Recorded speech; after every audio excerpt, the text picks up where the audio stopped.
sekalian, terima kasih, tentunya ini sebuah kehormatan bagi saya boleh ada di tengah Bapak Ibu saudara sekalian. Terima kasih tentunya buat Ibu Tabita ya, yang hari ini pertama kali saya di tengah-tengah Anda, dan semoga lain waktu kita bisa ketemu lagi. Amin. Nah, hari ini kita mau belajar firman Tuhan sesuai dengan tema yang diberikan, yaitu baju sirah keadilan. Nah, mari kita buka Alkitab sama-sama, Efesus pasal 6. Tapi hari ini kita baca mulai dari ayat yang ke-11 sampai dengan ayat 15. Ya. Efesus pasal 6 ayat 11 sampai 15. Saya bacakan bagi Bapak Ibu saudara sekalian, kalau misalnya memungkinkan ditampilkan, bisa ditampilkan ya. Efesus 6 ayat 11 sampai dengan ayat 15. Firman Tuhan berbunyi demikian: kenakanlah seluruh perlengkapan senjata Allah, supaya kamu dapat bertahan melawan apa? Tipu muslihat iblis. Alkitab berkata untuk melawan kuasa iblis, tapi melawan apa? Tipu muslihat iblis. Ayat 12. Karena perjuangan kita bukanlah melawan darah dan daging, tetapi melawan pemerintah-pemerintah, melawan penguasa-penguasa, melawan penghulu-penghulu dunia yang gelap ini, melawan roh-roh jahat di udara. 13. Sebab itu, ambillah seluruh perlengkapan senjata Allah, supaya kamu dapat mengadakan perlawanan pada hari yang jahat itu dan tetap berdiri sesudah kamu menyelesaikan segala sesuatu. Ayat 14. Jadi berdirilah tegak, berikat pinggangkan kebenaran, dan berbaju sirah keadilan. Dalam terjemahan yang lain dikatakan breastplate righteousness, artinya pelindung dada kebenaran. Ya. Lalu dikatakan gini, kakimu berkasut kerelaan untuk apa? Memberitakan Injil damai sejahtera. Yang percaya firman Tuhan sama-sama katakan amin. Nah, salah satu senjata, perlengkapan senjata kita, Alkitab berkata, yaitu pelindung dada, ya, breastplate, ya, pelindung dada. Nah, perhatikan baik-baik, referensi Alkitab sebenarnya banyak. Kita belajar bahwa pelindung dada itu agak berbeda dengan biasanya yang kita tahu, ya. Karena pada zaman dulu itu biasanya pelindung dada itu cuma di depannya, di belakangnya bolong, ya. Di depannya aja, di belakangnya bolong. Kenapa? Karena begini, kalau ditutup semua biasanya kalau zaman dulu ya berat, ya. Makanya mereka jaga dadanya, di belakangnya biasanya bolong. Nah, kenapa dibiarkan bolong? Karena begini, ya. Biasanya zaman dulu kayak kesatria-kesatria, pahlawan-pahlawan, raja-raja Israel itu, mereka punya pembawa senjata. Ya. Pembawa senjata itu bukan hanya disuruh pegang senjata, tapi mereka sebenarnya tugasnya juga melindungi yang di belakang. Ya. Makanya zaman dulu kalau sampai ada orang dipercaya pegang senjata, ya, raja, biasanya orang itu bukan orang sembarangan, bukan kuku bawang, ya kan? Orang betul-betul ahli, karena dibutuhkan juga bukan hanya pegang senjata, bawanya senjata, tapi melindungi. Ya. Tapi yang kedua, sebenarnya Alkitab juga sebenarnya pengen memberitahu kita, kenapa di depannya tertutup, belakangnya bolong? Karena sebenarnya kita itu ditakdirkan untuk face to face dengan musuh. Bisa bilang amin. Jadi Anda nggak boleh membelakangi setan. Bisa bilang amin. Anda tidak boleh membelakangi setan. Ya, suatu hari ada jemaat kami berkata kepada saya, Pak, saya pengen pindah dari kontrakan rumah saya. Saya bilang, kenapa mau pindah? Kan baru 2 bulan tinggal di situ. Soalnya dia bilang begini, di rumahnya itu meja bisa pindah sendiri, kursi bisa pindah sendiri, ya kan? Bahkan dia tidur kadang-kadang selimutnya ditarik, gitu nggak? Dia bilang, saya nggak kuat, Pak. 2 bulan aja saya pengen pindah. Ya, karena di situ rumahnya kayaknya angker, ada setannya. Lalu saya tanya sama dia, permisi saya tanya ya, apa setan belok bayar kontrakan? Dia bilang enggak lah Pak, ya ini uang halal, betul gak? Lalu saya bilang, lah kalau setan nggak melok bayar, kau jangan pergi, setannya diusir. Bisa bilang amin? Kau jangan pergi, lah kamu yang bayar kok, betul gak? Setannya nggak melok urunan, ya kan? Nggak ikut-ikutan bayar, nggak ikut-ikutan bayar listrik, nggak ikutan bayar air, nggak ikutan bayar kontrakan, cuma kerjanya narik-narik selimut, pindahin barang, lalu kau pergi, ya kan? Saya bilang, jangan, setannya diusir, kau jangan pindah. Dan sampai hari ini dia tetap di rumah itu, ya, sampai habis. Kenapa di depan? Karena begini, tidak ada namanya balik belakang. Bisa bilang, untuk Anda dan saya tidak ditakdirkan untuk lari balik belakang. Anda dan saya ditakdirkan Tuhan maju. Ya. Makanya begini, kemenangan justru pada saat kita maju, ya. Karena itu lihat kanan kiri bilang gini, ojo mundur. Saya bilang gini, ojo muntaber, mundur tanpa berita. Ya kan? Jadi Anda semua berbaju sirah keadilan kebenaran, kita semua wajib maju. Amin. Nah, kenapa Tuhan pakai penutup dada dalam bagian dari perlengkapan senjata Allah? Karena penutup dada itu melindungi hal yang paling vital dalam hidup kita, ya, sebagai kesatria. Yang dilindungi itu dada, jantung, betul nggak? Kalau kena tombak, meskipun tangannya nggak luka, tapi kalau dadanya luka, mati. Betul nggak? Teman saya cerita, Pak, ada orang ditembak ujung jarinya, Pak, mati Pak.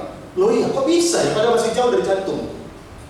Dia bilang begini, pada waktu dia ditembak itu Pak, dia lagi garuk kepala. Dia lagi garuk kepala Pak. Jadi ditembak sini bisa mati Pak. Ya. Bila bodoh kepala saya ditembak, kan? Nah, dengar, dada itu penting. Makanya kan Tuhan bilang kepada Yosua gini, kuatkan dan teguhkan hatimu. Kenapa? Saya mau beritahu, karena dada itu penting. Makanya setan itu mengincar hatimu. Bisa bilang amin. Ada orang itu fisiknya kuat, hatinya nggak kuat. Kok nggak orang senang?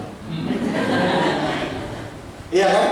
Ada orang badannya wah gede, tapi hatinya tidak kuat, ngambek. Makanya Tuhan bilang begini, lindungi dadamu pakai baju sirah, karena setan itu utamanya mengincar hatimu. Makanya Amsal 4:23 nggak perlu dibaca. Saya tahu dari wajah Anda suka baca Alkitab. Kalau saya amin berarti ini. Yang suka baca Alkitab bilang amin. Amin. Alkitab kan bilangin kan, jagalah hati. Ada lagunya kan, jagalah hati. Kan sudah dibikin lagu itu lagu dari Amsal 4:23. Kamu ditunjukin ya. Jagalah hatimu dengan segala kewaspadaan. Kenapa? Karena hati itu penting. Makanya di bagian seluruh perlengkapan senjata Allah ini, dengar, setan itu selalu ngincar hatimu. Kalau Anda datang berkata, Pak, saya hari ini ada masalah pekerjaan, setan tidak terlalu peduli dengan pekerjaanmu. Bisa bilang amin. Kenapa? Karena setan pengen goncang kerjaanmu, tujuannya supaya hatimu ikut goncang. Ya, Pak, saya ada masalah keluarga, setan pengen hancurin keluarga saya. Saya mau beritahu, setan nggak peduli keluargamu, setan cuma peduli hatimu. Karena kalau ada apa-apa dengan keluargamu, hatimu ikut goncang. Dan kalau hatimu udah ikut goncang, tidak disuruh mundur dewe. Bisa bilang amin? Tidak usah disuruh berhenti pelayanan. Setan nggak perlu rayu Anda berhenti pelayanan. Kalau hatimu udah kena, hatimu udah terluka, saya mau beritahu, mundur sendiri. Makanya setan itu mengincar hatimu, dadamu itu perlu dilindungi. Nah, saya hari ini tunjukkan kepada saudara yang seringkali kita tidak waspada, bagaimana cara kerja setan itu nyerang dada kita, hati kita. Nah, seringkali kita tidak sadar bahwa ini setan sedang mengincar hati kita. Yang pertama, kalau sudah lihat ayat yang ke-15, ayat yang ke-11 tadi, dikatakan begini. Ya. Ayat 11 berkata, kenakanlah seluruh perlengkapan senjata Allah, supaya kamu dapat bertahan melawan apa? Tipu muslihat iblis. Tidak dikatakan supaya kamu dapat bertahan melawan godaan setan, supaya kamu dapat bertahan melawan kuasa setan yang luar biasa. Tidak dikatakan demikian. Tapi dikatakan supaya kamu dapat bertahan melawan tipu muslihat iblis. Bahkan Yesus pernah ngomong begini kan ya, iblis itu pembohong, bahkan bapaknya pembohong. Kalau ada kata bapak, itu berarti sumber dari semua kebohongan. Iblis itu tidak bisa ngalahin kita, tapi dia bisa tipu kita. Karena iblis tahu orang Kristen pakai kuasa darah Yesus, dalam nama Yesus, iblis pergi. Karena itu iblis pakai tipu daya. Nah, perhatikan bagaimana iblis menipu kita, menyerang hati kita. Perhatikan dalam ayat 12. Ayat 12 berkata begini, ya. Karena perjuangan kita bukanlah melawan apa? Darah dan daging, tetapi melawan pemerintah-pemerintah, melawan penguasa-penguasa, penghulu-penghulu dunia yang dalam ini, melawan roh-roh jahat di udara. Nah, dengar, setan nipu kita yang pertama begini, ya. Tuhan bilang musuh kita itu bukan yang berdarah dan berdaging, tapi musuh kita adalah roh-roh jahat, penguasa-penguasa, penghulu dunia gelap. Itu musuh kita. Nah, bagaimana setan nyerang kita? Yaitu lewat tipuan. Dengan dia menipu kita bahwa mertuamu itu musuhmu. Mertuamu punya darah nggak? Punya daging nggak? Kelebihan mana Pak? Iya kan? Setan itu nipu Anda bahwa suamimu itu musuhmu. Setan nipu kita adalah teman pelayanan kita itu musuh kita. Setan nipu kita bahwa menantu kita adalah musuh kita. Setan nipu kita bahwa gereja lain itu musuh kita. Setan nipu kita bahwa saudara-saudara kita itu musuh kita. Nah, jelas Alkitab berkata, kita ini tidak melawan darah dan daging. Selama orang itu punya darah, punya daging, perhatikan, itu bukan musuhmu. Bisa bilang lebih keras. Tapi setan berusaha membalikkan kita, sehingga kita, lihat ya, peperangan hati kita itu bukan melawan penguasa di udara, ya kan? Tapi peperangan hati kita itu melawan kebencian terhadap seseorang. Kok kawan saya ngamen? Betul gak? Lihat perjuangan kita. Kita tidak doa peperangan melawan penguasa-penguasa di udara, betul gak? Kita gak ikut doa peperangan melawan roh-roh jahat di udara, tapi kita sibuk melawan saudara kandung kita. Kita sibuk melawan teman pelayanan kita. Kita sibuk melawan ipar kita. Kita sibuk melawan suami, sibuk melawan mertua, sibuk melawan bahkan pendeta kita. Bagian terakhir tolong ambil lebih kencang. Ya kan? Sehingga lihat kita ngobrol sama anak Tuhan. Kita tidak ngobrol kan gimana caranya ya supaya kuasa kegelapan roh-roh jahat di kota Caruban Madiun ini diruntuhkan oleh kuasa doa. Tapi tolong bantu doa saya. Iku loh.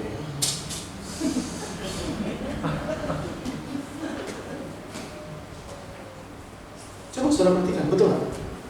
Dan tanpa sadar kita anggap biasa kalau kita punya musuh yang berdarah dan berdaging. Kita anggap biasa ketika kita datang ke gereja ada orang yang kita nggak suka. Kita anggap biasa. Yang penting aku cari Tuhan. Aku penting nggak dulu wajahnya, wes. Haleluya. Kita anggap biasa. Padahal saudara sadar atau tidak, Anda sedang masuk dalam jebakan tipu muslihat iblis. Iblis sedang nipu kita. Makanya saudara tahu pergumulan kita, ada banyak orang tidak terbeban dengan kuasa-kuasa jahat yang harus kita perangi, doakan. Tapi banyak orang justru hari ini terluka karena musuhnya itu saudara yang berdarah dan berdaging. Seharusnya, dengar, seharusnya kalau seandainya semua orang percaya ngerti, tidak termakan tipu muslihat iblis. Luar biasa kota Caruban ini. Amin. Luar biasa kota Caruban dan Madiun ini. Luar biasa. Kenapa? Karena mereka bisa bersatu dan tahu musuh bersama. Ya. Kalau kita beda, biasanya musuh bersama itu adalah orang yang kita nggak suka, lalu kita cari teman yang sama-sama nggak suka sama orang itu, betul nggak? Betul nggak? Lalu bikin persekutuan doa barisan sakit hati. Isinya orang-orang yang sakit hati sama pendetanya. Di sini sih nggak ada, katakan amin. Orangnya nggak datang, Pak. Orangnya nggak datang, Pak. Ya. Nah, dengar kita ini suka itu kan, betul gak? Kalau kita lagi jengkel sama seorang, lalu orangnya kayak gitu, orang yang baik, kamu belum tahu belum tahu kamu, betul gak? Lek kamu ngerti, pasti kamu juga jengkel kamu, kamu belum tahu betul gak? Kita rasanya senang kalau ketemu orang sama-sama jengkel dengan orang yang sama. Rasanya doa kita lebih ampuh didengar Tuhan. Ambil gitar nyanyi langsung, Tuhan kaulah, atau ini nyanyi, Tuhan yang bela. Bisa bilang apa? Saya mau beritahu, Tuhan tidak bela Anda terhadap sesama anak Tuhan. Tuhan bela Anda ketika Anda lawan iblis. Saya punya 2 anak. Kalau mereka ada apa-apa, saya nggak mungkin nanti saya bela satu. Saya lebih cinta ini nggak, dua-dua saya sayang, betul nggak? Saya nggak senang malah kalau mereka ribut. Saya pikir Bapak di surga belanya Anda, Pak. Biar lihat Pak Tuhan bela kita. Siapa, dari siapa Tuhan bela Anda? Tuhan hanya bela Anda ketika Anda berhadapan dengan kuasa jahat. Makanya kalau saudara baca, Yesus pernah ngomong satu ayat yang bagus sekali, ya. Kalau saudara baca di Lukas pasal 11, lihat. Ketika itu Yesus pergi ngusir setan, lalu Yesus dituduh ngusir setan dengan pakai Beelzebul, kuasa Beelzebul. Nah, lihat ayat 17. Ya. Lukas 11 ayat 17 berkata begini. Lukas 11 ayat 17. Lukas 11 ayat 17. Tetapi Yesus mengetahui pikiran mereka, lalu berkata, setiap kerajaan yang terpecah-pecah pasti binasa, dan setiap rumah tangga yang terpecah-pecah pasti runtuh. 18. Jika iblis itu juga terbagi-bagi dan melawan dirinya sendiri, perhatikan Yesus bilang kalau iblis terbagi-bagi dan melawan dirinya sendiri, bagaimana kerajaannya dapat bertahan? Sebab kamu berkata bahwa aku mengusir setan dengan kuasa Beelzebul. Ya. Tuhan bilang gini, setan itu gak pernah musuhan sama setan yang lain. Jadi setan itu lebih rohani kadang-kadang. Setan gak pernah ngerasain setan yang lain. Saya bilang apa? Gak pernah. Bahkan setan gak pernah selingkuh dengan istrinya setan yang lain. Dia gak pernah godain pacarnya temannya. Gak pernah. Setan itu kerja secara bersama-sama, dan Alkitab bilang setan itu gak mungkin bisa bertahan sampai hari ini kalau kerajaannya terpecah. Pak, buktinya itu Pak, dukun A dengan dukun B perang tanding, itu reko-reko. Setannya cuma pura-pura. Setan sana dengan setan dukun sini calling dulu, kau dipanggil sama dukun itu ya? Iya, pura-pura ya gitu ya, biar ketok seru.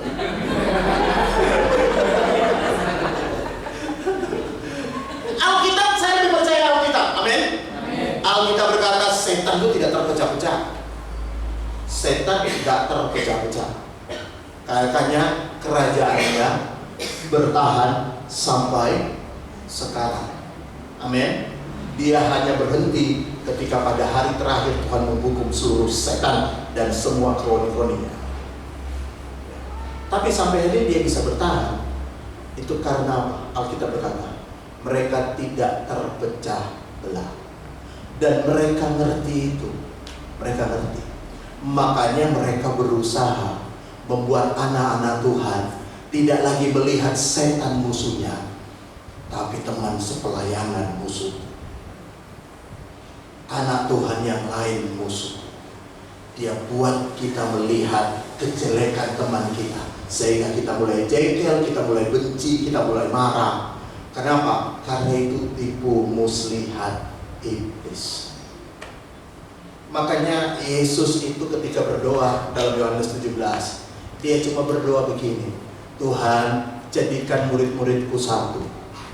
Dan orang yang mendengarkan pemberitaan mereka, Tuhan bilang supaya mereka juga jadi satu. Karena Tuhan mengerti orang Kristen kalau bersatu, setan gemetar.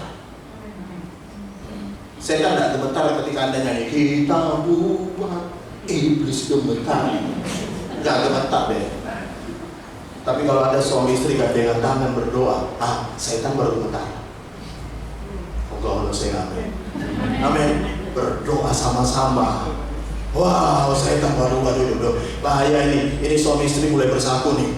Ini suami istri mulai bersatu. Wah, ini anak-anaknya mulai bersatu. Wah, ini saudara kandung ini mulai bersatu. Wah, setan gemetar. Tapi selama saudara dengan saudara, meskipun saudara aktif gereja melayani, tapi dengan penuh kebencian dengan saudara, saudara sedang masuk dalam jebakan setan.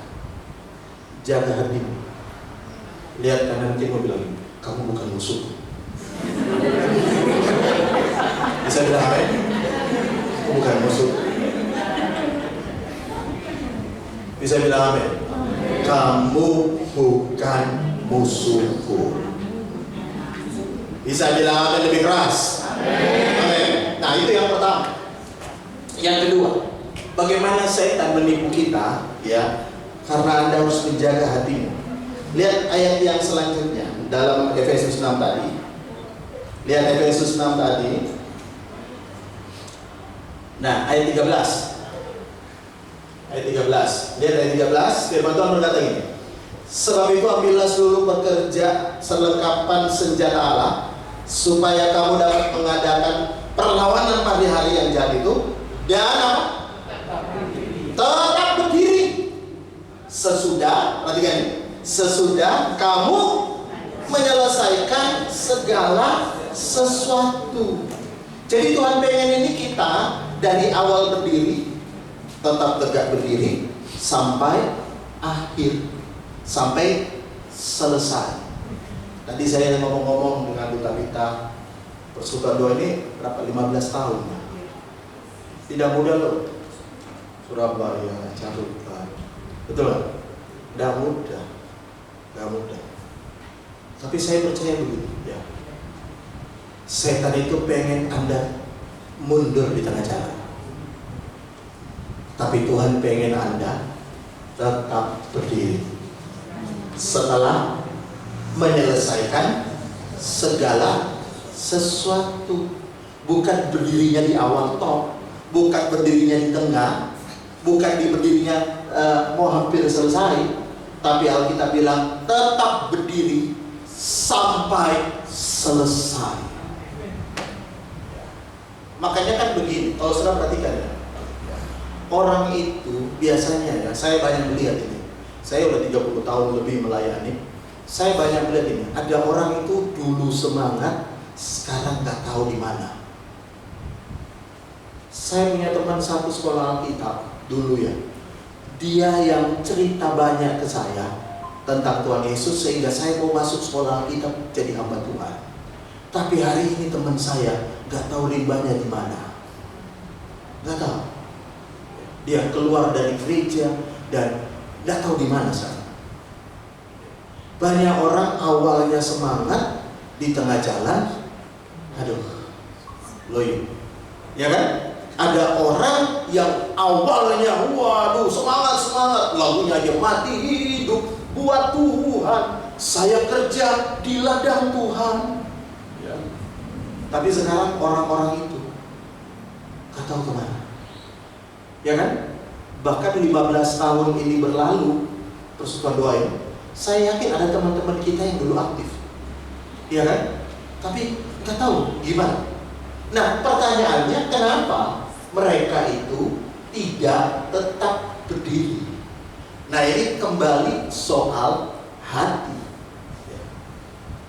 Karena kalau saudara baca, lihat sama-sama dengan saya. Lihat sama-sama. Di dalam Matius 24 ayat yang ke-10, Matius 24 ayat yang ke-10 sampai dengan ayat yang ke-13, lihat ini, perhatikan baik-baik ya. Dan banyak orang yang akan murtad. Murtad ini sebenarnya dalam bahasa aslinya dipakai kata skandalizo. Sama-sama dengan saya, skandalizo. Skandalizo itu kemudian kita kenal ada kalimat skandal. Ya. Skandalizo itu artinya sebenarnya bisa diterjemahkan murtad, tapi bisa juga diterjemahkan tersinggung. Bisa diterjemahkan tersinggung, tapi juga bisa diterjemahkan kecewa. Jadi hari-hari terakhir itu sebenarnya kalau dibaca dalam bahasa aslinya, ayat ini berbunyi gini: ada banyak orang akan kecewa dan tersinggung, dan mereka akan saling menyerahkan dan saling membenci. Makanya kemudian ayat 11, ayat 11. Banyak akan nabi palsu muncul menyesatkan orang, ayat 12, lihat. Nabi palsu itu banyak datangnya dari orang-orang yang dulu sakit hati. Nah lihat, dan karena makin bertambahnya kedurhakaan, kasih kebanyakan orang menjadi tinggi, dan ayat 13 perhatikan ini. Tetapi orang yang bertahan, sama-sama dengan saya, bertahan sampai pada kesudahannya akan selamat. Saudara tahu yang membuat orang tidak bisa tetap berdiri biasanya kecewa, skandalizo, tersinggung. Oh, kalau saya ngambil. Betul kan? Tersinggung dan tersandung. Skandalizo juga artinya stumbling stone, apa, batu sandungan. Tersandung. Kalau saudara lihat ya, banyak orang dulu aktif, begitu kena hatinya, betul gak? Kalau sudah kena hatinya, wes males. Saya khotbah di sebuah gereja di Surabaya, Gembalanya ngomong begini ke saya, Pak, Bapak tahu ini, sebelah ini tembok, ini rumah dulu pengurus gereja. Jadi tembok gereja itu di sebelahnya itu rumah pengurus gerejanya. Lalu saya tanya, oh ya, kok gak pernah kelihatan, yang mana? Terus ibu gembalanya bilang ini, ya dia udah keluar karena tersinggung. Saya mikir gini loh, orang rumahnya di sebelah gereja gak bisa datang loh kalau hatinya tersinggung. Tolong bilang amin. Ya betul. Dia gereja jauh, betul nggak? Jauh. Jadi ini bukan masalah jarak. Ya. Buta-bita dari Surabaya bolak-balik, ini bukan masalah jarak. Tapi tetap jaga hati. Bisa bilang amin. Karena dengar ya, kalau orang sudah tersinggung, susah untuk tetap tegak berdiri melayani Tuhan. Kalau orang sudah kecewa, makanya kalau saudara baca ya dalam Matius 11 ayat 6, coba tolong tunjukin dulu, saya mau tunjukkan kata yang sama dipakai skandaliso itu. Lihat Matius 11 ayat 6, dan berbahagialah orang yang tidak menjadi kecewa. Itu skandaliso yang diterjemahin murtad tadi itu. Kecewa dan menolak aku. Orang itu kalau udah kecewa, lihat ibu-ibu ya, kalau udah kecewa pulang dari gereja, mau makan apa? Sarmu. Tadi makan ya suaminya, bilang, makan kesukaanmu, pecel Madiun. Udah Pak, udah di Madiun kerja makan pecel Madiun lagi kan? Ya, mas, enggak, ayolah makan apa? Sarmu, kau makannya sendiri. Kenapa? Tidak langsung makan kok? Enggak, pokoknya tidak mau. Ini ada berkat uang. Enggak. Uang dari siapa? Dari mamamu. Mas kagel aku terima uang dari mamamu. Loh, orang itu kalau udah kecewa tersinggung, dikasih barang pun nolak. Dikasih berkat pun nolak. Betul nggak? Ya ada, saya tahu ada orang yang dapat, saya nggak peduli Pak, kalau dikasih uang ya tak tambah nih Pak. Ada memang orang kayak gitu, ada. Tapi saya nggak tahu di sini ada kayak gitu ya. Mas nggak peduli aku Pak, harus tak ambil Pak. Tapi ada orang nggak bisa, nggak bisa. Jangankan lihat orangnya, lihat sandalnya gitu. Tadi tehnya sandalnya gitu. Mantul lebih kampung, betul lah. Nah banyak orang kecewa dan dengar ya. Kata skandaliso juga artinya tersandung. Nah, kita ini saya mau luruskan dulu. Kita ini kan banyak diajari, jangan jadi batu sandungan. Tapi jarang sekali kita diajari, jangan mau tersandung. Bisa bilang apa? Kita diajari, jangan jadi batu sandungan ya orang Kristen ya. Jangan jadi batu sandungan, jangan jadi batu sandungan. Masalahnya begini, dengar ya, Anda juga harus jangan mau tersandung. Tersandung satu, tersandung dua, tersandung tiga. Kalau ada sinetron kan judulnya tersandung apa itu? Ya, sinetron apa itu? Ya, pokoknya sama lah. Ya. Kita ini diajari jangan jadi batu sandungan. Betul, banyak orang tidak jadi batu sandungan di gereja.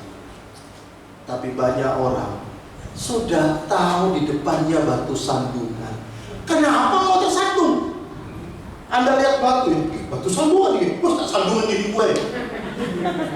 Kan nggak ada orang kayak gitu, betul nggak? Tapi di gereja lihat, itu Pak jadi batu sandungan, aku nggak mau ke gereja lagi karena dia jadi batu sandungan. Dengar. Anda dari dulu itu sudah banyak batu sandungan. Masalahnya Anda dan saya harus belajar tidak boleh tersandung. Bisa bilang, tidak boleh tersandung. Suatu hari ada seorang istri jemaat lapor ke istri saya, Ibu Gembala. Ibu Gembala, suamiku loh tidak mau tak ajak gereja. Suamiku bilang begini sama saya. Ya. Percuma kamu ke gereja. Ya. Kata-katamu masih gitu, kelakuan masih kayak gitu. Gak usah ke gereja. Saya pernah dengar ada ngomong gitu.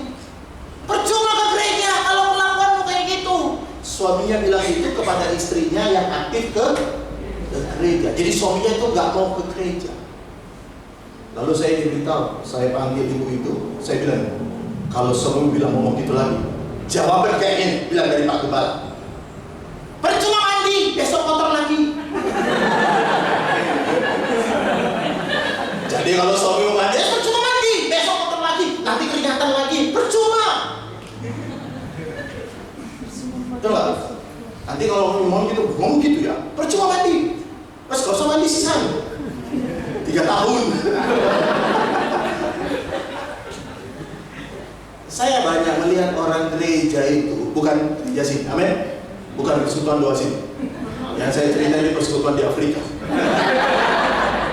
Biar orang gak dengar, jadi orang yang tersinggung. Ya. Kok bodoh sekali kok tersandung. Keselamatan itu urusan Anda dengan Tuhan.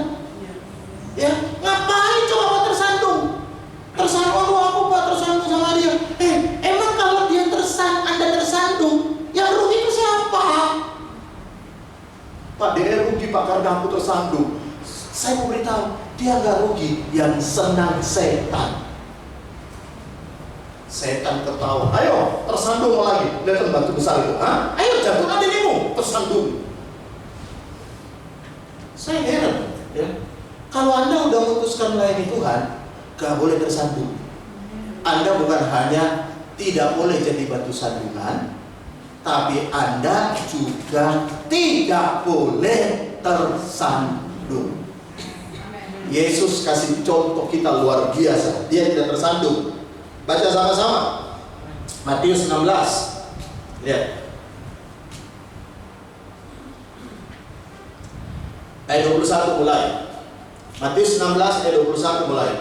Lihat, sejak waktu itu Yesus mulai menyatakan kepada murid-muridnya bahwa ia harus pergi ke Yerusalem dan menanggung banyak penderitaan dari pihak tua-tua, imam-imam kepala dan ahli-ahli Taurat, lalu dibunuh dan dibangkitkan pada hari ketiga.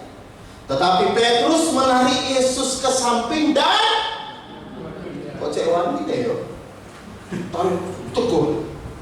Saya genah Yesus. Kalau seandainya Petrus orang Jawa mungkin ngomong gitu, saya genah Yesus.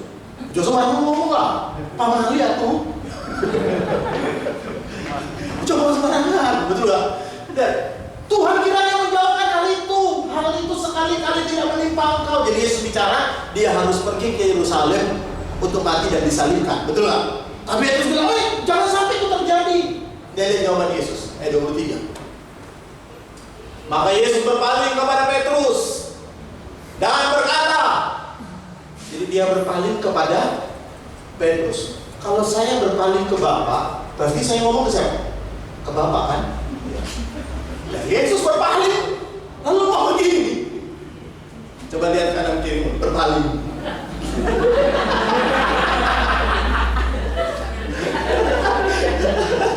Lalu baca perkataan Yesus ini.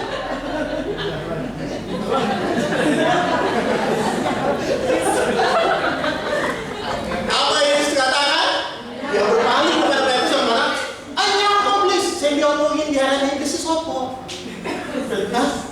Petrus. Hanya komplis. Engkau satu batu sandungan bagiku. Sebab engkau bukan memikirkan apa yang dipikirkan Allah, melainkan apa yang dipikirkan manusia. Petrus itu sudah dipakai setan untuk jadi batu sandungan bagi Yesus. Tapi Yesus gak pernah ngomongin, ya wes lah, aku lo pengen mati disalib mengikuti perintah Tuhan, tapi gara-gara kau, wes kasih dong.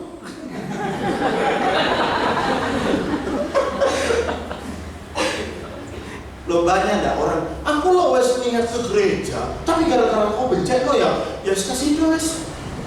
Males aku. Gara-gara kamu saya jadi batu sandungan. Yesus nggak pernah ngomong gitu. Bisa bilang amin. Yesus di depannya batu sandungan, dia malah ngerti batu sandungannya, dan dia tetap maju. Makanya kenapa orang tidak bisa tetap berdiri sampai pada akhirnya? Terlalu banyak batu sandungan dan sengaja menyandungkan diri. Menurut saya, kalau anak saudara masih kecil gitu lihat ada batu, "Papa, aku jatuh." Saya nakal batu. Ya, enggak kan, betul nggak? Anda ajarin, wes lihat batu, betul nggak? Kenapa mau tersandung? Pertanyaan saya, kenapa Anda mau tersandung? Kalau Anda sudah tahu itu yang iblis kerjakan, dia pasang batu sandungan di mana-mana supaya Anda berhenti. Dia bisa pakai orang terdekat Anda, seperti Petrus muridnya, dipakai setan untuk jadi batu sandungan. Anda, suamimu bisa dipakai jadi batu sandungan, betul nggak? Istrimu bisa dipakai jadi batu sandungan. Bahkan teman pelayananmu bisa dipakai jadi batu sandungan oleh iblis, ya kan? Bahkan pendekamu pun bisa jadi kan? Yang bagian ini tolong amin, sampai gak mau saya dengar. Soalnya direkam. Tapi ini nggak disorot ke jemaat kan? Supaya nanti pendeta dan sopo saya ngamin di gue.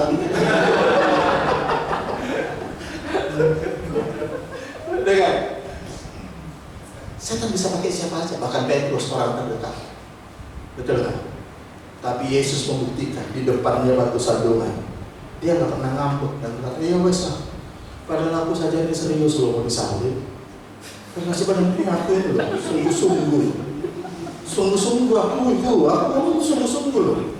Aku ngerti rencana Tuhan sama hidupku. Tuhan mau pakai aku, tapi gara-gara dia ya wes. Wes kasih itu. Aku tahu Tuhan mau pakai hidupku, tapi gara-gara dia jadi batu sandungan, Pak. Ya, yes. Kenapa Anda mau tersandung?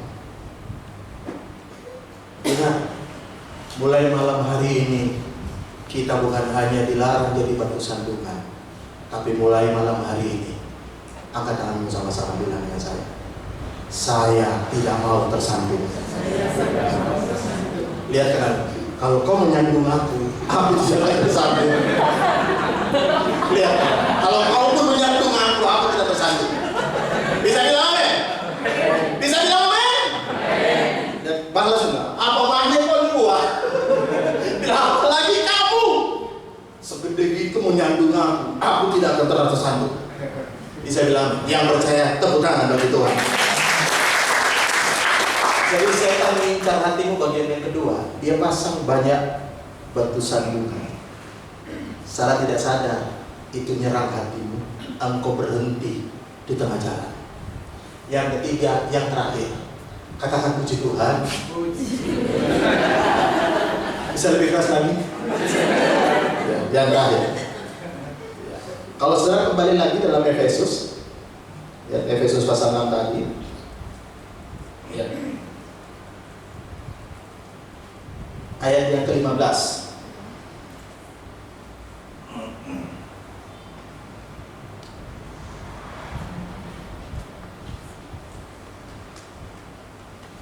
Ya, firman Tuhan berkata begini. Ya. Setelah dia bicara tentang tipu muslihat, tentang tetap tegak berdiri, dia bicara tentang setan juga. Tuhan bilang di ayat 15, ya, kakimu berkasutkan kerelaan untuk memberitakan apa? Injil damai sejahtera. Kata Injil dalam bahasa asli kita tahu bahwa kabar baik. Amin. Ya, kabar baik. Injil itu artinya kabar baik. Tapi biasanya kata Injil itu dipakai dengan Injil kerajaan. Makanya ada gereja namanya Gereja Injil Kerajaan. Tapi kenapa dengan setan? Ini kan peperangan rohani kan, betul nggak?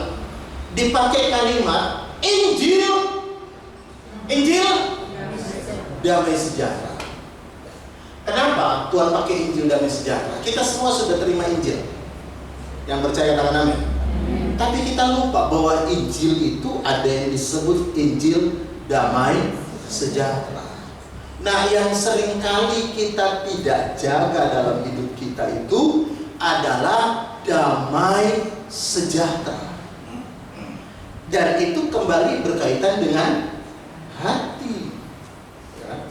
Saudara tahu, salah satu pemberian Tuhan yang luar biasa dalam hidup kita, selain berkat-Nya, Dia juga, Alkitab berkata, Dia sudah memberikan kita damai sejahtera. Dia berkata, damai sejahtera ku berikan kepadamu, damai sejahtera ku tinggalkan kepadamu. Dan damai sejahtera yang aku berikan tidak sama dengan apa yang dunia berikan. Berarti Anda sudah terima damai sejahtera. Tapi perhatikan ya, di antara semua pemberian Tuhan, yang paling kita tidak jaga itu damai sejahtera. Berapa banyak yang percaya uangmu itu adalah pemberian Tuhan? Kok amennya sepi ya? Berapa banyak yang percaya kendaraanmu adalah pemberian Tuhan? Amin. Anda jaga nggak? Betul nggak? Anda nggak pengen hilang karena Anda tahu ini pemberian Tuhan, ini berkat Tuhan. Pekerjaanmu adalah pemberian Tuhan nggak? Anda jaga nggak? Jaga. Satu-satunya yang Anda nggak jaga sembarangan itu damai sejahtera. Damai sejahtera itu juga pemberian Tuhan. Makanya dengan sengaja bahkan kita menghilangkan damai sejahtera kita. Ya kan? Coba kalau Anda pikir, ya. Anda rela kehilangan damai sejahtera atau rela kehilangan uang 1 juta? Pilih mana?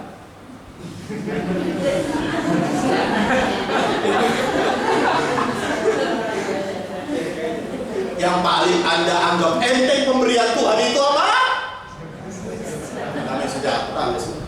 Gak apa-apa hilang damai sejahtera. Gak apa-apa aku makel Pak. Yang penting duitku balik. Ya kan? Berarti uang lebih penting dari damai sejahtera. Tapi dengar ya, dengar.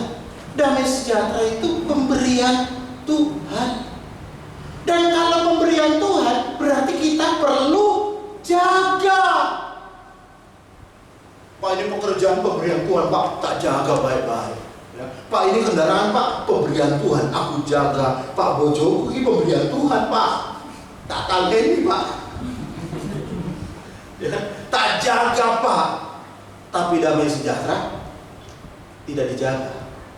Makanya kan begini, setan itu, dengar ini baik-baik ya, sebenarnya paling takut sama orang Kristen yang punya damai sejahtera. Karena begini, setan ngerti, dia goncang segala sesuatunya buat Anda kehilangan damai sejahtera. Tapi kalau semuanya bergoncang dan Anda tidak kehilangan damai sejahtera, setan gak bisa ngapa-ngapain dalam hidup. Gak bisa. Gak bisa. Saya mau beritahu, setan bisa goncang pekerjaanmu, setan bisa goncang keuanganmu, tapi setan gak butuh uang kita. Dia coba butuh kau kehilangan damai. Keluarga yang kehilangan damai tidak usah disuruh cerai. Cerai dewek. Oh cerai. Gak usah disuruh. Cerai sendiri. Aku sudah punya damai sejahtera tinggal sama kamu. Setiap kali aku lihat wajahmu, pengen muntah aku. Dia sudah sejahtera. Lihat. Ya, lihat. Ada orang itu setiap kali ke gereja lihat orang hilang damai sejahtera. Itu yang setan mau. Ya kan? Supaya Anda nggak disuruh mundur pelayanan, mundur dewek. Lihat sebagian besar, lihat konseling orang-orang yang memundurkan diri dari pelayanan. Alasannya apa? Aku sudah sejahtera di gereja itu. Aku sudah sejahtera. Dengar. Kalau Anda kehilangan sejahtera, itu pemberian Tuhan. Anda harus jaga. Bisa bilang, jangan, aku udah sejahtera.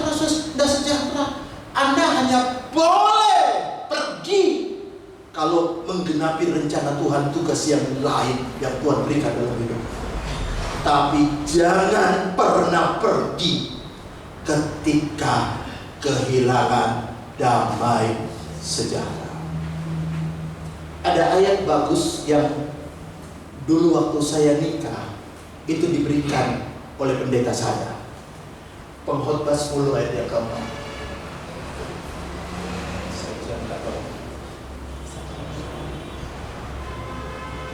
Pengkhotbah 10 ayat yang keempat.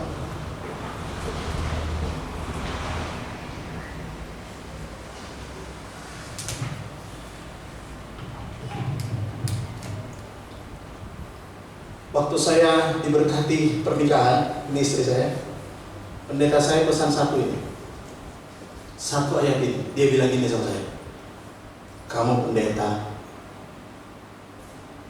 Bapak hanya pesan satu ini. Lihat, baca sama, 2, 3. Jika amarah penguasa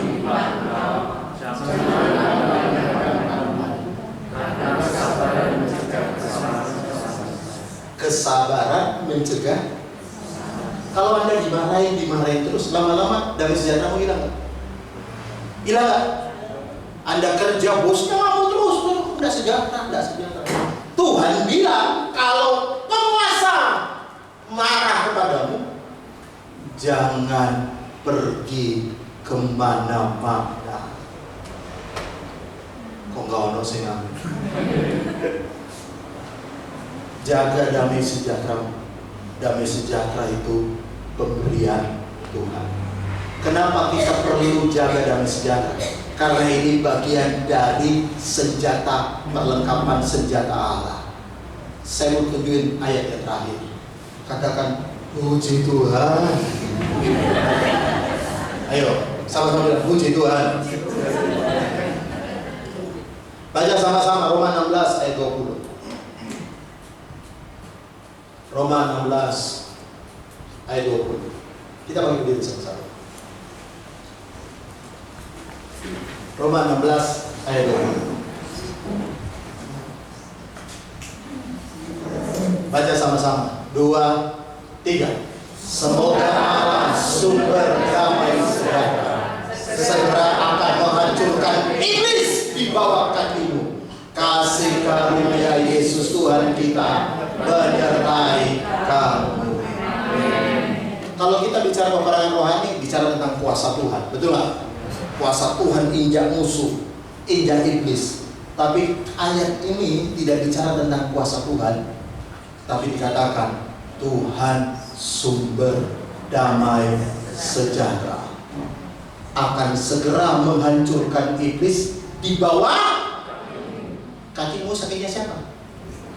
Kaki kita. Kenapa Tuhan bilang Allah sumber damai sejahtera? Supaya kita tahu kita harus punya damai sejahtera. Iblis tidak berkutik dengan orang yang punya damai sejahtera. Anda mau digoncang kayak apapun, Anda akan tetap bertahan. Bukan karena situasinya enak, nyaman, tapi Anda jaga pemberian Tuhan. Aku punya damai sejahtera yang dari Tuhan. Anda akan tetap tegak berdiri sampai Tuhan Yesus datang kembali di kali yang kedua. Amin. Yang percaya tepuk tangan bagi Tuhan.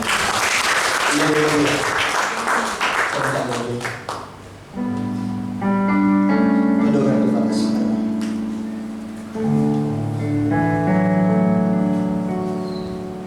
Yang seringkali kita tidak jaga itu hati kita. Hari ini taruh tangan kiri di dada, taruh tangan kanan di atas. Tangan kiri taruh di dada, tangan kanan di atas. Apakah hari ini kau sedang berbaju sirah kebenaran, berbaju sirah keadilan? Atau hari ini kau sedang melepas baju sirahmu, sehingga kau termakan tipu muslihat iblis yang menyerang hatimu? Hari ini kau mulai menganggap musuh teman sepelayananmu, menganggap musuh saudaramu, menganggap musuh suamimu, menganggap musuh istrimu, menganggap musuh orang-orang di sekitarmu. Jangan lepaskan baju sirah keadilan itu. Tetap jaga hatimu. Kalaupun hari ini engkau banyak tersandung oleh karena perbuatan dan perkataan seseorang, engkau kecewa, engkau tersinggung dengan perkataan dan perbuatan orang, Yesus sudah memberi contoh kepada kita bahwa dia juga pernah tersandung, tapi dia memilih untuk tidak tersandung. Saya tahu akan ada beberapa orang yang akan menyandung engkau dalam pelayanan, dalam pekerjaan, bahkan dalam rumah tangga. Tapi hari ini setiap orang yang berbaju sirah keadilan berkata, aku jaga hatiku, aku tidak mau tersandung, aku tidak membiarkan diriku jatuh tersandung. Aku mau tetap tegak berdiri setelah menyelesaikan tugas yang Tuhan berikan dalam hidupku. Aku tidak mau jatuh di tengah jalan karena sandungan-sandungan, tapi aku tetap tegak berdiri. Baju sirah keadilan, jaga hati. Tuhan sudah berikan engkau damai sejahtera. Dan Tuhan berkata, Allah sumber damai sejahtera akan menghancurkan iblis di bawah kaki kita. Engkau akan punya otoritas ketika engkau punya damai sejahtera. Engkau akan punya banyak kuasa yang dari Tuhan ketika engkau punya damai sejahtera. Engkau akan melakukan banyak perkara-perkara hebat yang Tuhan sudah siapkan untuk hidupmu ketika engkau tetap menjaga damai sejahteramu. Karena Allah sumber damai sejahtera akan menghancurkan iblis di bawah kaki kita.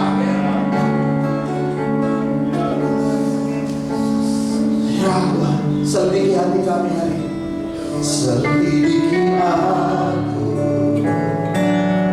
lihat hatiku, apakah ku sungguh mengasihi Yesus, Kau yang Maha yang dan menilai hidupku. Tak ada yang tersembunyi lagi.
saya. Hari ini engkau sedang termakan tipu muslihat iblis. Engkau sangat marah dengan seseorang, bahkan engkau sampai kepahitan dengan seseorang. Hari ini Tuhan mau merestorasi baju siramu.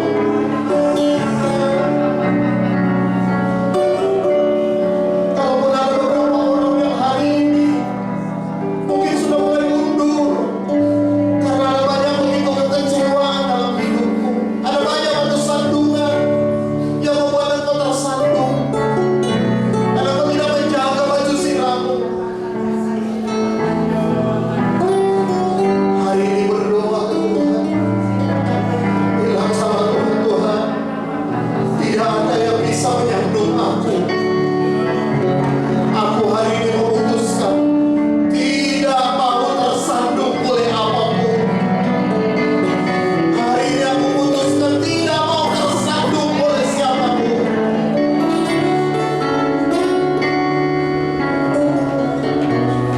Kalaupun ada di antara kita beberapa orang yang mungkin kehilangan damai sejahtera hari ini, suamimu mungkin menghilangkan damai sejahtera, mungkin anak-anakmu menghilangkan damai sejahtera, mungkin pekerjaanmu menghilangkan damai sejahtera. Hari ini aku berdoa, Tuhan, aku tidak mau kehilangan damai sejahtera, karena aku tahu otoritas diberikan kepada orang yang tetap menjaga hatinya penuh dengan damai.